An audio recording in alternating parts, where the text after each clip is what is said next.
You are in for an absolute treat today with our episode with Teresa Heath-Wareing. We are going to be hearing some fascinating insights about the realities of running an online business. But before we get into this fantastic interview, I want to let you know about the free 5-day challenge that I'm running from the 19th of May. It's called Kickstart Your Visibility, and we're going to be spending 5 days together to look at why you've been finding putting yourself out there so hard. And I'm going to be sharing my life-friendly approach to getting visible. And you'll also have the opportunity to come on a live mastermind call with me. It's free. It's called Kickstart Your Visibility, and you can sign up at lifefriendlybusiness.com/kickstart. Welcome to the Life Friendly Business Podcast. Are you a female solopreneur juggling the demands of business and life, wondering how to make it all work without burning out? You love your business, but the overwhelm, the endless to-do list, and constant juggling makes you question whether it's worth the toll on your life. Here's the truth. You don't have to choose between a thriving business and a life you love. I'm Erin Thomas-Wong, the Life Friendly Business Mentor, and this podcast is a guide to building your own life-friendly business, one that aligns with your values, works on your terms, and supports your well-being. If you're ready to step out of the daily grind, reclaim your time, and create a business that fuels your purpose while giving you the freedom to live life on your terms, this podcast is for you. Hi, everyone. Welcome back to the Life Friendly Business Podcast. I am super excited today to have Teresa Heath-Wareing with me. I'm really looking forward to picking her brains. She is a marketing and business growth strategic coach. She is also an international best-selling author. She has a #1 rated podcast, a TEDx speaker, and so much more. And I feel like, she is in these circles and will give us insights of what goes on in the online business world as well. So thank you so much for joining me, Teresa. Thank you so much for having me. I am very much looking forward to our conversation. So you work with membership owners, course creators, and coaches. How did you get to where you are today? Okay, I'm going to try and give you a short version, or otherwise that'll be the podcast over. Basically, I did a degree in marketing, spent 10 years in marketing, loved it. Very happy, worked for huge companies like Land Rover, heading up their corporate marketing, right the way down to teeny tiny companies where I literally had to do everything. And basically was working as an head of marketing for a marketing agency and went through a bit of a life change. I ended up getting divorced from my husband. I was on my own with my daughter, who was 4 at the time. And I just decided that I needed a change. I needed to work somewhere else or do something different. So I started looking for another job. I handed my notice in, gave 8 weeks notice, thinking that'll give me more than enough time. I'm very good at what I do. Confident because I had 10 years experience in marketing, decided that I would find another job easy. Obviously deluded, couldn't find another job. After about 3 weeks of my notice, I mulled over the idea of someone had asked me to do their social media, and I was like, okay, and I gave them a price and they just said yes without even thinking. And I was thinking, God, what if I can get 8 people to do this? This would be amazing. And it was like the thought entered my head, and then my boss went, you can leave. So I had 1 week's worth of salary, no savings, no other income coming into the house, and no one that I could lean on financially, and basically had to earn £1,500 from day one. So I started doing kind of marketing consultancy for people who couldn't maybe afford to bring in a marketing manager at my level. And then it turned into a kind of done for you type agency thing. And I started to bring people in. And then about a year in, I found the online world. And back then, 8-9 years ago, it was like, hey, create a course, sell it, and you can work from the beach and be rich for the rest of your life. I mean, some people still talk about it like that now, but it definitely was that. And I was like, not only did I love the idea of that, but also I loved helping smaller businesses. Like when I used to work in massive companies, I would make suggestions and I would go, this is going to work really well. We should do this. And it would be like trying to turn a tide. Like the red tape, the people discussions was too much. And I started working with smaller businesses and speaking and helping them through that way. And I would say to someone, hey, if you make this change, I think you could make more money. And then 3 weeks later, they'd come back and go, I made more money. I did that change. And I was like, this is brilliant, because they just took the advice and ran with it. So I found the online space and I was like, I want a bit of this. So I started to actually consult for online people. So I helped them set up memberships. I helped them launch. So this was literally like 7-8 years ago. And then eventually started to do my own. And by this point, I was with my now husband, and I said to him, I'd got a 6-figure business.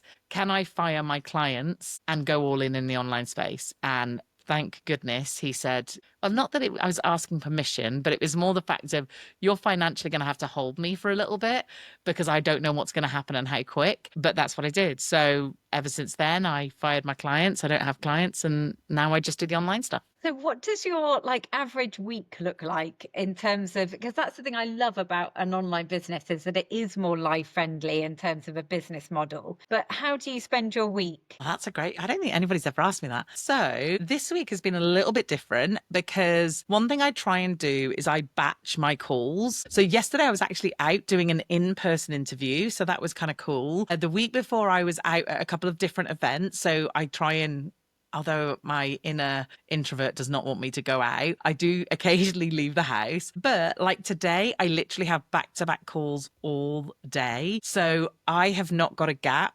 until 5:30 today. But I would much rather do that. And then tomorrow, I've only got 3 calls. And then I am working on my stuff, which is awesome. So I'll be recording podcasts for me. I will be doing things like, I need to write a whole load of downsell emails for a new campaign that we're doing, and then check the sales page and do all those things. So I really love it when I cram everything into kind of 1 or 2 days, and then I have a few days without anything. And a lot of my stuff is just creating my stuff for me. So my own podcast, it's doing content for my course, it's doing I hate social media content, FYI, but it is occasionally doing social media content. It's writing emails to my list. It's all the kind of serving those people. These are the great things, aren't they, of having an online business, is that you've got the flexibility to be able to work your week around, and like you say, batch calls so that you can have time off. The thing that I struggle with, and I know we've talked about this with the online world, is all the BS really around how much money you can make and how easy it is to start a membership and get 100 members or 200 members. And there's just so many voices out there that I know, they've made me feel crap, and they've also made some of my clients feel bad. How do you feel about all of that? It's such a good point to talk about, because I feel like it has got a bit better in the last few years, but it is still painting a picture that is not necessarily true. One of the things about having an online business is that it's a numbers game, and you need the numbers, and that is not easy.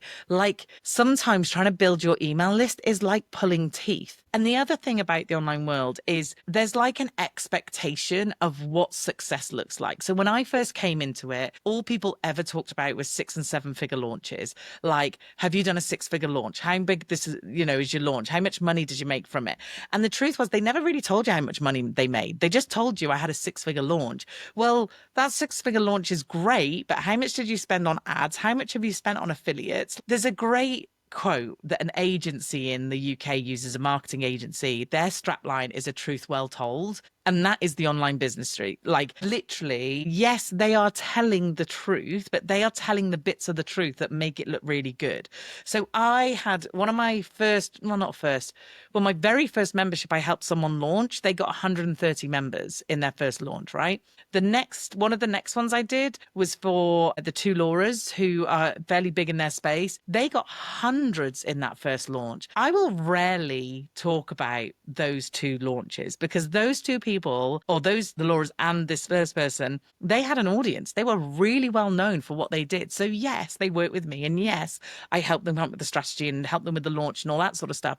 But it wasn't just me. And those are the kind of headline figures that people like to share. I had another one that worked with me who 120 people on her email list and made 10,000 in one launch, right?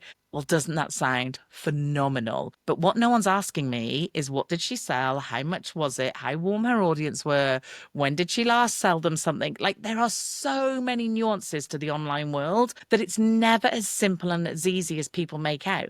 And like you said, what happens is you look at that, you do a launch and you think to yourself, well, I've got 500 people on my list. You make £3,000 and you're like, well, what is wrong with me? And the truth is, and I think this is where it is changing, and this is where I fully stand in my own power of, there are so many nuances that I can look at most people's launches and I can go, yeah, that makes sense, right? And they might go, yeah, but no, it doesn't to me. It's like, why have I not sold? And I can look at it and go, that was a fairly cold audience, or you'd never sold that before. Or actually, that sale does not make sense in the challenge that you did prior to it. Like, I can now see those, but the problem is, well, this is what I do every day. I look at launches all day, every day. But you doing your launch, you followed the path that worked for someone else. Because why wouldn't we? Because someone is sat there on millions going, well, this is what I did, so it's going to work for you. No, that worked for them in their industry with their audience and their expertise. There is a reason why someone asked me the other day, like, what is my signature way to launch? And I'm like, I don't have one. Like, I can teach you webinars, open houses, challenges, boot camps, however you want to launch, because it depends on you. It depends on your audience, how you like to work, how you want to show up. What means that, I know some people who just don't excel on camera. So why would you do a webinar? Like, that's not going to do you any favors. So I think we've been brought into this world of, it's easy to make money. It was easier. It was much easier back in the day. It absolutely is not easy now. We've been brought into a world that says, follow this path and you'll be as successful as I am. That's just not true. And it's not true for probably 90% of the people who follow that path. Now, it's not to say they don't have a level of success, but they're not getting the same level as the person teaching it. And it's not taking into account us, who we are, what we like to do. And it's giving us a very unrealistic expectation. So when people come to me and go, this is all I've got, I look at it and I normally, in most cases, go, yeah, you're about right, percentage wise. Like, that's a successful launch. But they don't see it because they're like, no, it's not, because I didn't make millions. And that's what I love when I hear you speak. And I know you've got an amazing podcast episode about launch conversion rate. So it's quite sobering, but I see Very. it as reassuring that, you're like, oh, actually, I am doing okay in terms of those rates. Could we give an example of like someone with a small email list, 500 people, 1,000 people, and they're trying to sell something? What kind of conversion, how many people are actually likely to buy? So from your email list, you're probably looking at anywhere between 1% and 3%. Right? Which is terrifying, right? So I had this conversation with my husband this morning, how many of my program I'd need to sell to hit my financial goal. And he's like, okay, so how many would that mean you need on your email list? I was like, yeah, let's not look at it like that, because that's when it suddenly seems impossible. But between 1% and 3%. Now, the one thing I will say to reassure anyone that's listening is, often when you are smaller, when you have a smaller email list, when you have a more closer knit group, when you're not ginormous, that conversion tends to be on the higher end. So it tends to be more towards the 3. When you get really big, or when your numbers get big, that's when it tends to be on the lower end. Let's say you're launching and you've got, like, I don't know, 50 people coming into your webinar. Well, not even 50 people. So 50 people signed up for your webinar. Then you're roughly looking at 20 to 25 people actually turning up.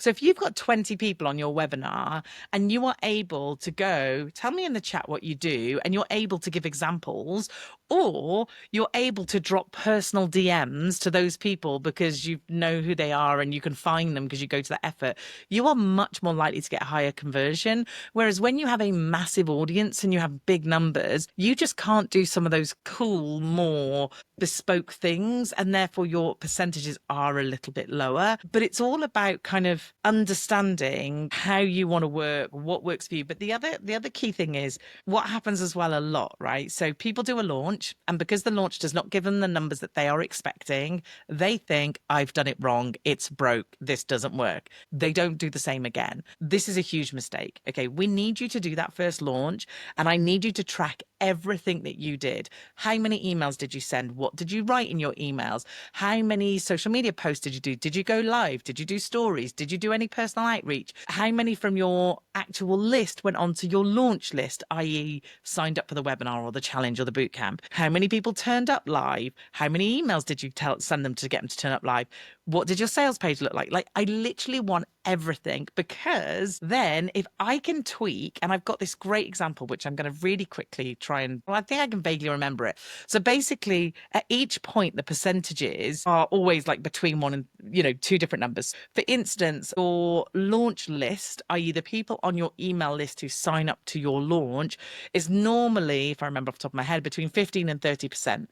And then your buy list off your launch list is normally between 1 and 8%. Okay. So let's say if your launch list is only the 15% and you've got 1,000 people on your list, that's 150 people. Okay. And then only 1% of those people buy, or 2% of those people buy, that's like 2 people. So if you're selling something for £997, that is 1,900 and whatever it is. Okay. Then let's say I look at your launch and I go, that's great, but let's tweak this, tweak this, tweak this. And we managed no more on your email list. We managed to just shift your percentages up. So then let's say you get 30% of your list sign up for your launch, 300 people. So you've already jumped up by 150 people just because we improved the thing that they're now coming to do.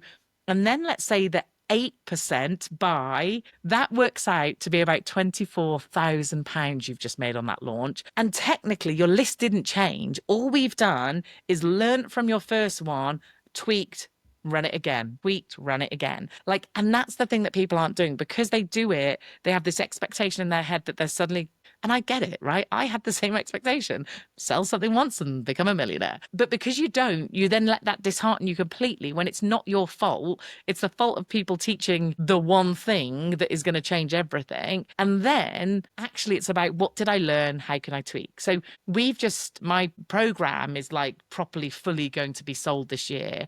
For the next 12 months, everything's a test. That's it. I am detaching myself from the outcome. Obviously, I want to make money. Obviously, I want it to sell well. But every single thing we do for the next 12 months is a test. And once I've tested each of the different methods that we're doing, we'll then tweak and run again. So I've got a question about these conversion rates, because I know what some people might be thinking, and I know what, I know I've thought this myself. Okay, so it's not converting very well. I should lower the price. No. And is it easier to sell a £25 membership or £1,000 program? You would be amazed, right? So I only ever had higher price stuff, and every objection that I ever had of someone not buying my stuff was, I can't afford it, right? So this was years ago. I had a membership and I had 2 levels in the membership. I had like a mid and then a higher level, and it was like 97 a month at that time and 197 a month, right? So I thought, I'm missing out on a massive, massive trick here, right? I have all these people who want to work with me. Everyone tells me I can't afford you, want to work with you. You're like, my aim is one day to work with you. So I thought, I'm going to create a lower level product for £19. It literally fell on its backside. I had the audience, but they didn't want it, because it's like someone saying to you, I can give you, first class flight that's going to cost £100. You're going to be like, how good is that first class flight going to be? You immediately, if I'm having a first class flight, I want to know that it's really good quality, and therefore I'm expecting to pay. So it just didn't work for me. And it's not always about the price. In fact, it's very often not about the price. It's about the priorities and what is important to them. And also it's about the expectation of what they're going to get. Because let's be honest, right? If someone had the money, and I'm really like dead set in that thought of, you've got to have the money, right? I am not into people getting into debt to work with me at all. But if you had £1,000 and I could say, not that I would ever guarantee anything, but I could say most people return that in 6 months, then that sounds like, yeah, okay, I would go with that. Like, that's worth that money. Whereas if I was saying, here's £25 and it won't do much, then it's just not necessarily going to be the same thing. So it's not always about the price. It's also not always about the amount of stuff you give them. And you and I have had this conversation about memberships, that memberships are very difficult because we put everything in it. It's not always about that either. It's about what is going to get me from this point over here of where I am currently in this pain. And when I say pain, I don't mean physical. I mean like, I want to make more money, or I want to lose weight, or I want to learn how to drive, whatever it might be. What is going to move me from this point to the point of what I want, i.e. hit that financial goal, hit that weight goal, driving in a car, whatever it might be. Whatever will help me do that, that's what I'm going to pay money for. And sometimes when we throw everything at it, actually, that doesn't do us any favors either. So now, I'm also not one of these people who are going to go put your prices up. And I know this is like the one thing that so many coaches say, they're straight you're not charging enough. I actually don't always agree. Because there is a level where things sell better, but it's also not always about just dropping your price either. It's about how is that price matching with the thing that I'm offering. There is a disconnect. It doesn't matter whether it's £20 or £20,000. Where's the disconnect between the amount and what they are thinking they're going to get from it? Because if they can't understand, or there's a disconnect, they're not going to buy. Absolutely. And it's also where it sits in your, what do you call it, product suite, offer suite. That's the jargon, isn't it? Of like, what are the other things that you're selling and where does it fit with that? Yes. Yeah, absolutely. And that kind of, we can call it like an ascension model of like, okay, so, low touch, low cost, all the way up to high touch, high cost. So you don't have to always have something. Like, this is the other thing. People will often come to me and go, I need a low level product. Well, do you though? Like, is that because I tried to give myself a low level product and it didn't work for me at all? So it's not always about that, but it is about going, am I missing something? Is there something that people want from me where I can bring in a different level, or and that's not always down, that can be going up as well. Like, is there people that you work with currently that actually would benefit so much better from something smaller, something more high touch? Or is there people coming in that just can't quite get that? So again, like everything, until we start running this through, we don't know. And I think this is a big mistake that lots of people make, is they'll think, when I know this, I will do this thing. Well, we won't ever know. There's a reason, I think Elon Musk, not that I'm a big fan, by the way, but this is quite interesting, has this failing fast mentality. And actually, Stephen Bartlett talks about it too. And again, these aren't necessarily people who I want to replicate, but they take action. And then they don't get hung up on the whether I failed or didn't fail. They go, what did I learn from that thing? Let's tweak it and try again. And I think one of the things as an online business owner in particular is that resilience to go, okay, let's do it. Let's see how it works. And if it doesn't, we'll try something different and we'll go again. And even when I've worked with so many people and been privy to so many launches, I can literally take everything I know and run it with someone and it still might not work. And until we've run it, I won't know for sure. I'll know what works better and what doesn't. But until we've run it through, you don't ever really know. So it's just having that kind of impetus to go, I just need to do something. I think that's really insightful that you just said that even, with clients that you're working with that are really big or, are earning a lot of money, it doesn't mean that what you try is going to work, and that we need to be okay with that, and okay with this is a journey that we're on and we're tweaking and exploring. And that's, why I always say as well with visibility that it is the long game. It's about trying different things. There's not one magic, list to follow. Like you say, with so many of us are caught up with all the marketing stuff that makes us think, oh, well, they've got the answer. They've got the magic pill. This is what we need to do. I have got a question thinking about the fact that, you've worked with people, in really successful businesses, and you yourself are very successful. Is there a level of success where you no longer have self-doubt? No. It's just new level, new devil, right? So you think, and I thought this, and I know some huge business owners who think, well, when I get to that point, I will feel this. Even this morning, we had a conversation about money, and I have a figure, and I'm like, when I get to that point, this is how things will look. That does not mean when I get there, I'll just be flying and it'll be brilliant. One, you have to stay there for what? That's your first challenge. But challenges will change. It will never stop. You will never stop doubting yourself.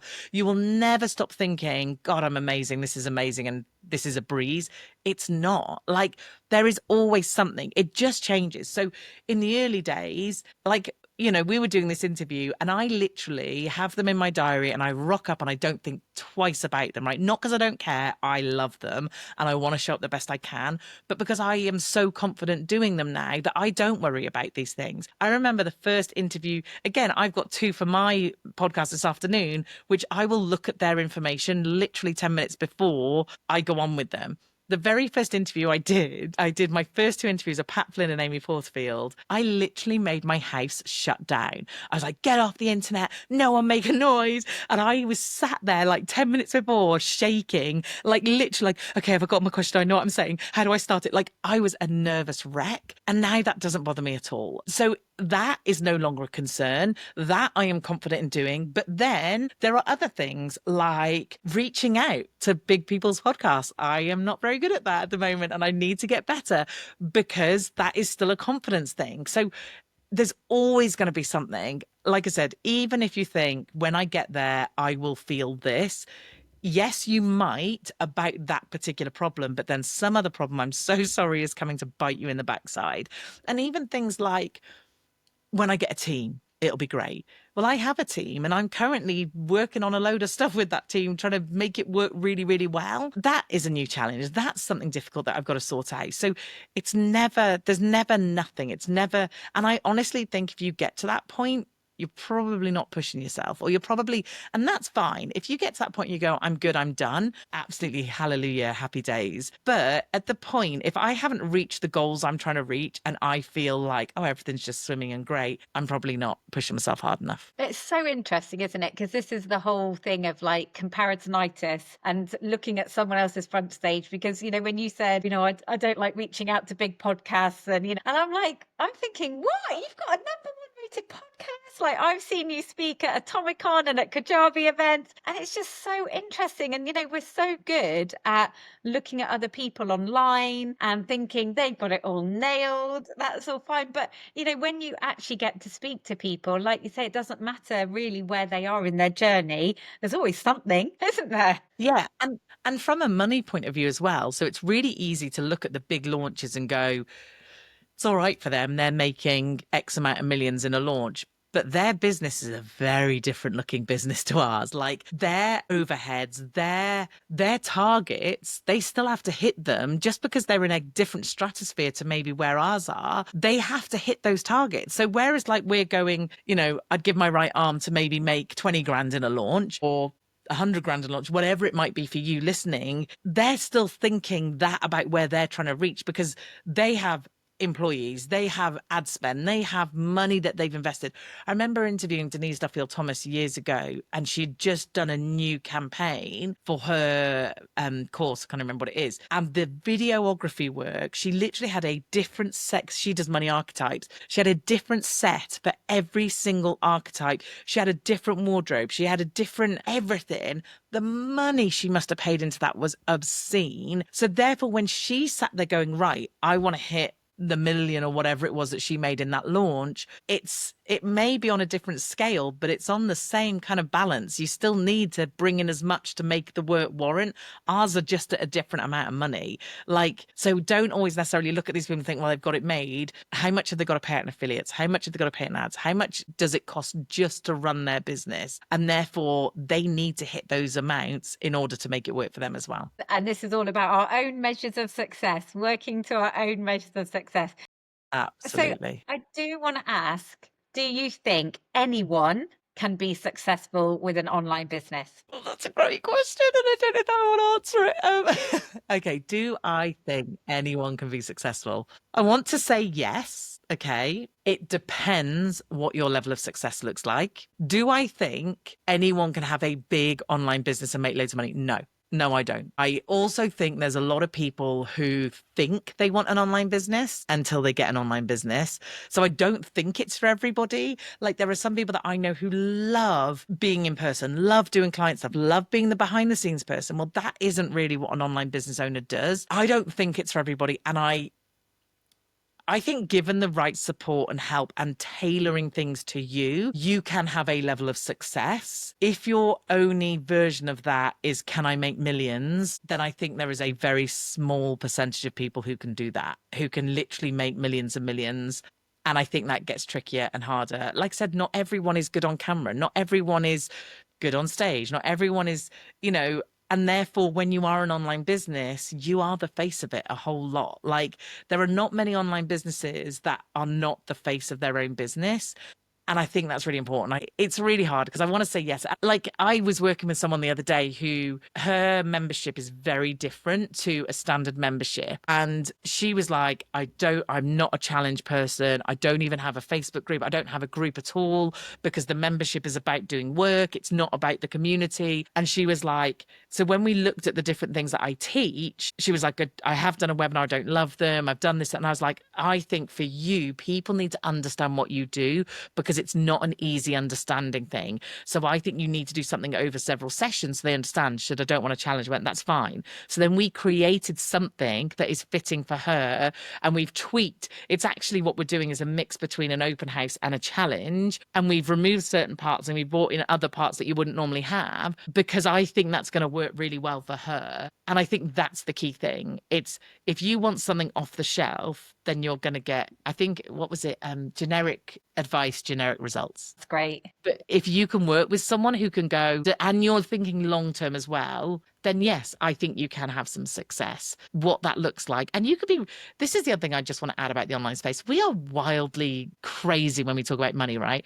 I don't know about you, but the most I ever earned when I was employed as head of marketing was 50 grand, right? 50 grand. And when you come into the online space, you suddenly act like that is nothing, right? And this is what is so wild about it. It's like, man, I only made 20 grand this launch. 20 grand. Some people don't even earn that. Like, I think sometimes we lose perspective of what is good and what is not because we are looking at ginormous people and going, well, it wasn't 2 million. Well, yeah, but how many people? 100% agree. And sometimes I talk about, I don't know, I need to check whether this is still the case, but before 35K was the average full-time salary in the UK, wow. 35K. And, and I think it's perfectly acceptable for people to be like, do you know what, if I can earn 35K, like working around my family, around the things that I love in my life, then that's awesome. But there is so much messaging out there that makes us feel like, like we're not shooting high enough. We're not aiming high enough. Like, who the hell are we if we're not looking to earn six figures? And it's so polarizing. That's a word, isn't it? It's making people feel like they're not ambitious enough. And it's not taking into account who they are, their season of life, what's important to them. One of the things that I am so passionate about is my garden and growing vegetables. And I love the fact that it's really sunny this week and it's not going to be so sunny on the weekend. So on the couple of days that I don't have any calls, I might spend a chunk of time outside in my garden. Show me a job that I can do where I can go, I don't want to do that, right? I don't want to work today because the sun's shining. I want to be in my garden. Or show me a job where I could work. So my husband, he's meant to be going to do 3 months away somewhere and I can pick up my job and I can go and spend time with him. Whereas if I didn't do what I did, there's no way I could. So I think we forget about all of those other things. The fact that I never get Sunday night blues, ever. Like, my husband talks to me all the time. He's like, God, I would love to do something that I am so passionate about. And it's like, I have that. How flipping lucky is that? The other thing I want to say is I was watching a YouTube video the other day with Ali Abdul, and I watch a lot of content. So anytime I'm getting ready or cooking or whatever, I'll have YouTube playing some thing work-wise. And his title of his video was how to become rich, right? That wouldn't necessarily always attract me, but I like him and his content. So I just watched it. And he talked about how to become in the top 1% of earners, like the really rich people, the Stephen Bartletts of this world. And he's like, you have to be obsessed. he said, where everything else has got to go out the window.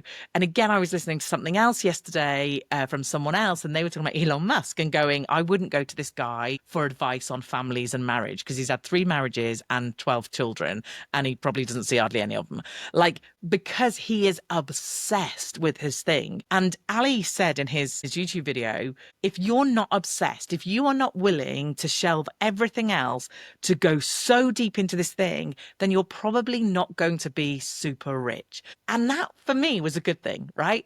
Because it's like, am I willing to shelve my entire life, to not grow my vegetables, to not spend time with my family, to miss out on key things because of my obsession to make loads of money? No, I'm not.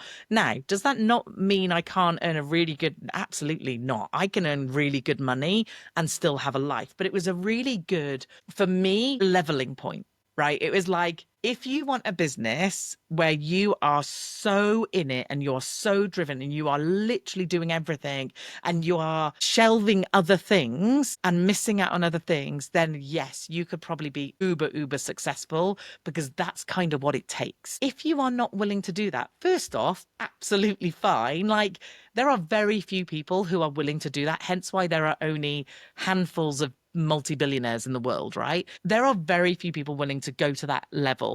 But it's understanding, for me, it was the clarity of, I am not willing to live like that, which means I'm all right with everything I earn. Like, I'm great over here.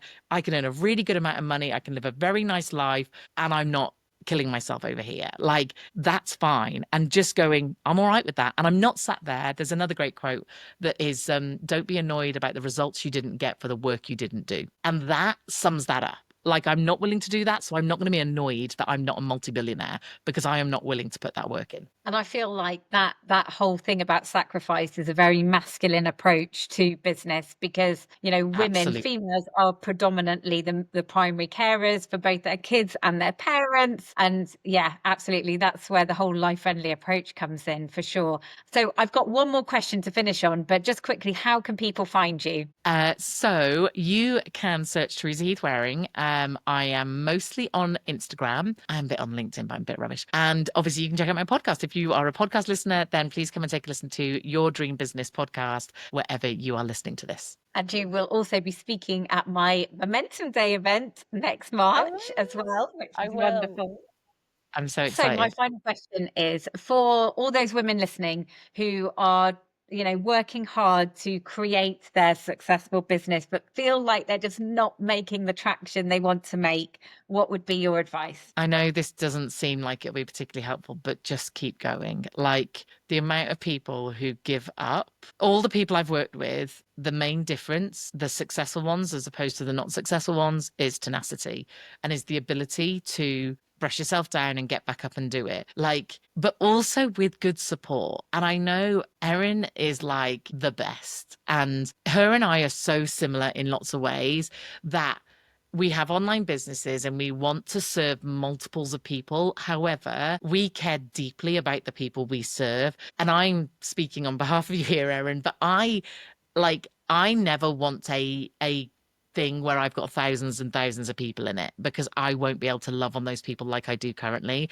And I would imagine you're exactly the same. Like, we want to earn good money. We want to have a good online business, but we care deeply about the people that we support. And when you have someone that does that and can look at you and look at your business and get to know you enough to tell you when to use a carrot and when to use a stick, when you need picking up and cheering up, and when you need a bit of a kick up the backside, that for me is game changing. You need that. Like, I'm telling everyone listening to this, you need someone in your world who isn't necessarily your partner, your friends, who aren't in business because they don't get it. I love my husband dearly and he's very supportive, but he doesn't get it. You need someone who, like me, like Erin, who are in it, doing it every day and find things as hard as you do. We might be a few steps ahead, but we are still feeling those things. You need that support. I love that so much. Thank you so much for today. Thank you for having me. It's been a pleasure. And honestly, I know you guys know this already because you're listening to this, but Erin is amazing. Thank you.